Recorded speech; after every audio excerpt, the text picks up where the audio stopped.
हाँ जी, तो दोस्तों क्रॉस करके आए हैं जी। बारिश लगी दी है फुल, तूफान ही बारिश आ फुल बारिश लगी हुई है। तो सर गोडे गोडे पानी जे इस रोड के उत्ते कैंठा रोड बिल्कुल डुब गया जे। तो बारिश बिल्कुल स्पीडा दे विच है। कैंठा रोड डुब गया जे अगे पता नहीं की बनना। तो बारिश अभी चेक कर लो, बारिश अखीर बारिश हुई पई है। कैंठा रोड डुब गया जी, बारिश अखीर बारिश हो पई है जी, बहुत तेज़ बारिश है।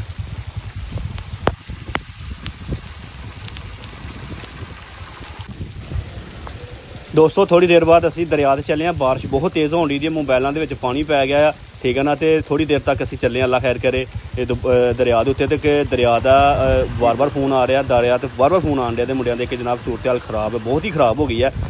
मतलब कि काफ़ी ज़्यादा तकरीबन कल नालों तकरीबन 4-5 फुट पानी जो बुलंद हो गया। तो जाके मुकम्मल सूरत हाल तुहानूं आगाह करांगे। वीडियो के नाल तुसीं जुड़े रहो, साडे पेज नूं फॉलो करके रखो।